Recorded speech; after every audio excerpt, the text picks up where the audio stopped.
Here is something that should not be possible. In 1977, a paleontologist named Dong Zhiming is picking through sediment in Sichuan province, southwest China. Standard field work. He was cataloging bone fragments, measuring jaw angles, writing things in a notebook no one outside his institute will ever read. Routine, bureaucratic, dusty. He finds something. A partial skull, thick orbital ridges, a nasal structure that is wide and low set, dentition that suggests an animal somewhere between 2 and 3 meters at the shoulder. He does what scientists do. He photographs it, bags it, assigns it a catalog number. He takes it back to the institute. And then, because he is thorough and because good scientists chase loose threads, he pulls a reference text. Not a modern one, an ancient one. The Shan Hai Jing, literally translated, the classic of mountains and seas. Written, compiled, and revised across a stretch of Chinese history ranging from roughly 400 BCE to 200 CE, a text that most academic institutions categorize, politely but firmly, as mythology. And there it is. In the section covering the mountains of the south, there is a passage describing a creature with a face like an ox, a body of immense proportion that inhabits the specific river-valley system where Dong is standing. The creature in the text has certain anatomical features. The skull in the bag has the same ones. We are about to look at 40 of these matches, and some of them are going to be much harder to explain away than one lucky coincidence. The Shan Hai Jing is not a small text. It catalogs over 500 mountains, 300 rivers, and somewhere close to 270 distinct creatures. For centuries, scholars treated the creature descriptions the way we treat dragons and sea serpents. Colorful, imaginative, culturally interesting, obviously fictional. Then paleontology started catching up. Current estimates from researchers who have cross-referenced the text with fossil records put the number of confirmed anatomical matches at somewhere between 38 and 45, depending on how strictly you define a match. 40 creatures, described with enough precision that modern scientists can identify the genus. Described as living in the exact geographic regions where their fossils are found. The instinct, and I understand the instinct completely, is to say coincidence. 270 creatures, 40 matches. That is only about 15%. Maybe the ancient Chinese were just making things up and probability did the rest. That argument collapses the moment you look at the geographic specificity. We are not talking about a text that says a big-horned animal lives somewhere in China. We are talking about text that pins creatures to specific mountain ranges, specific river drainages, specific ecological zones, and the fossils confirm it, not approximately, precisely. So the question is not whether the Shan Hai Jing got lucky. The question is how a text written 2,000 years ago had access to information that took us until the 20th century to confirm with fossil records. Let's talk about what the Shan Hai Jing actually is, because the mythology label does real damage to how people read it. Think of the text this way. Imagine that 100 years from now, a catastrophe wipes out 90% of human civilization. 1,000 years after that, scholars from a successor culture find a fragmentary copy of a field guide, a wildlife survey, and a geographic survey, all bound together. The language has drifted. Some of the descriptive vocabulary no longer maps cleanly onto the things being described. Scholars from this successor culture read about an animal called a bear that lives in forested mountains and has enormous claws and will kill you if you approach it. But the word they are using for claws now means something closer to decorative talons, a religious symbol. So they categorize the passage as mythology.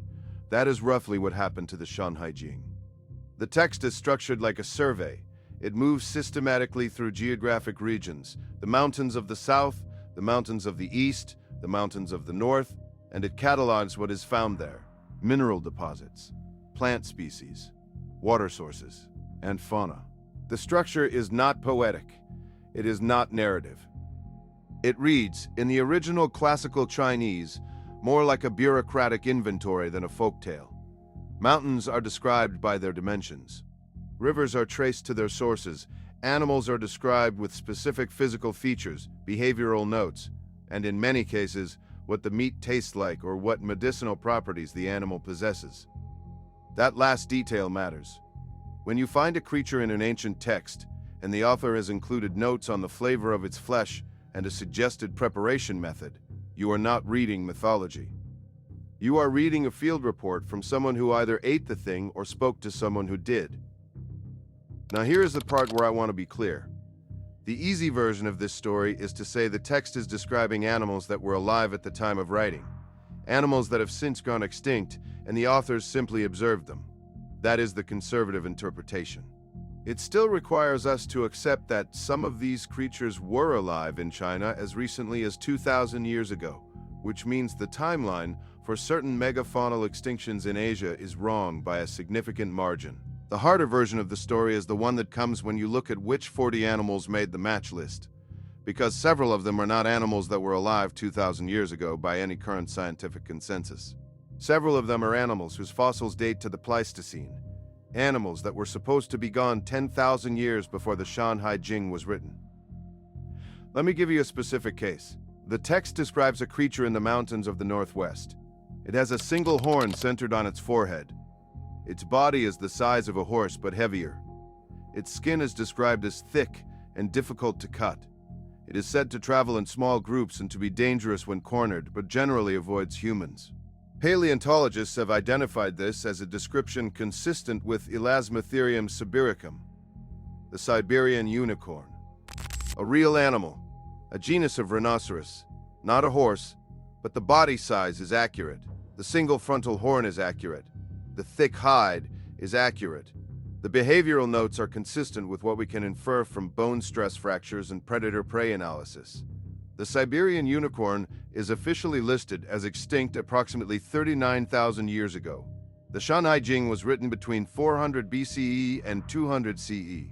The gap there is not a rounding error. It is 37,000 years. So either the authors were working from fossil evidence they somehow correctly interpreted, which requires them to have had a paleontological methodology we have no other evidence for, or something is wrong with the extinction date. Or there is a third possibility that nobody in an academic institution wants to say out loud. Let's talk about the fossil geography, because this is where the case gets genuinely hard to dismiss. Here is the analogy I want you to hold in your head. Imagine you find an old handwritten fishing guide. No author, no date. Someone has written down every good fishing spot they know, with notes on what fish are there, how big they run, and what the water looks like. Now imagine that you take that guide to a modern ichthyologist, someone who studies fish populations, and they tell you that 40 of the fish species described in the guide are only found in the exact locations the guide says they are. Not just the same river, the same stretch of river, the same depth range. You would conclude quite reasonably that whoever wrote that guide either fished those spots themselves or had very good information from someone who did. That is what the geographic specificity of the Shan Hai Jing's creature descriptions looks like when you map them against fossil distribution data. In 2015, a research team in Hunan province published a comparative study. They took 32 of the creature descriptions from the Shan Hai Jing and cross-referenced them with known fossil sites. 24 of the 32 creatures matched fossils found within the geographic region specified in the text, not within China broadly. Within the specific mountain range or river system named in the passage, 24 out of 32, 75%. For a text that most universities still shelve under mythology. Now, there are a few ways researchers have tried to explain this. The most common is the oral tradition hypothesis. The idea is that ancient Chinese communities found fossils, bones eroding out of riverbanks and cliff faces, exactly the way paleontologists find them today, and they incorporated those bones into their understanding of the natural world, building creature descriptions from physical remains. This is not a crazy idea. We know it happened in other cultures. The ancient Greeks almost certainly generated some of their Cyclops mythology from elephant skulls, which have a large central nasal cavity that can look like an eye socket if you do not know what you're looking at. But the oral tradition hypothesis has a problem when you try to apply it to the Shan Hai Jing, because some of the descriptions include soft tissue details, coloration, behavior, the smell of the animal, feeding habits. You can reconstruct a skeleton from bones.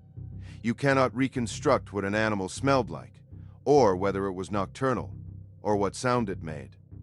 Those details come from observation of living animals. And then there is the Shan Hai Jing's most unsettling category. The creatures it describes that we have not found fossils for, yet. There are roughly 20 descriptions in the text that do not match any known prehistoric species. 20 animals that, based on the track record of the other 40, we probably should not be too quick to categorize as imagination. They might just be animals whose fossil record is incomplete, or they might be animals that disappeared, leaving no bones in contexts we have excavated. The Chinese paleontological frontier is still enormous. New species are confirmed almost every year from regions mentioned in the Shan Hai Jing. Each time one comes up, researchers go back to the text, and they keep finding passages that were already there, waiting. Here is the part of this conversation that I think matters beyond the bones and the text and the fossil coordinates. If the Shan Hai Jing was compiled by people who had access to accurate observational records of animals we consider prehistoric, that is not just an interesting footnote for paleontology. It means that knowledge transmission across time is significantly more robust than we currently model it. It means that the line between myth and data in ancient texts is much blurrier than our academic disciplines are built to handle. And here is why that is uncomfortable. Our entire system for funding, prioritizing, and even choosing to conduct research is built on the assumption that ancient texts are not reliable sources of empirical information. If you go to a grant committee and say you want to survey a region for a specific type of megafauna because an ancient Chinese book says the creature lived there, you will not get the grant. The institutional framework filters that kind of inquiry out before it begins. But what if that filter is cutting off real signal? There are researchers, and I want to be precise here, credentialed paleontologists and archaeologists, not YouTube fringe theorists, who are now quietly using the Shan Hai Jing as a predictive tool. They are using creature descriptions to identify regions likely to yield undiscovered fossils. Some of them do not publish this methodology because of how it looks in a grant application. The work is happening in the footnotes of otherwise conventional studies. The text also describes something else. And this is the thread I want to leave you with. In several passages, the Shan Hai Jing describes encounters between humans and certain large creatures as recent, not as ancient history, not as something that happened in a legendary past, as events within living memory of the author's sources, communities that coexisted with animals we have confidently declared extinct. What does it mean if human memory of these animals extends further than we thought? What does it mean for other ancient texts we have dismissed? The Indian epics describe animals that do not exist. So do Mesopotamian tablets. So does the Old Testament, if you read certain passages with fresh eyes and a fossil index open beside them. We built a very clean timeline. Megafauna goes extinct, humans move into the ecological gap, civilization begins on a planet cleared of its largest competitors. It is a tidy story. But the Shan Hai Jing keeps leaving fingerprints on it. Fingerprints that are the right shape and in the right places to have been left by animals that were not supposed to be there. I am not going to tell you the Shan Hai Jing proves that prehistoric megafauna survived into historical times. I am not going to tell you the ancient Chinese were keeping field notes on animals that went extinct 30,000 years before them. What I am going to tell you is this: 40 descriptions with correct anatomy, correct geography, soft tissue details that cannot come from bones alone, a 75% accuracy rate in a peer-reviewed geographic comparison study, and a methodology, predictive fossil hunting using the text as a map, that practicing paleontologists are using but not fully acknowledging. That is not mythology. I do not know exactly what it is, but it is not mythology. The Shan Hai Jing is a document with a source. Someone observed something or received the account of someone who did and wrote it down. The 40 confirmed matches are telling us that the source was real and that it was accurate, which means the other 230 descriptions deserve a second look, every single one. There is one entry in particular, mountain range in the far northwest. A creature described as massive, possibly the largest in the text, slow-moving, with a body like a hill and limbs like pillars. Behavior, calm unless threatened. Habitat, cold elevated terrain.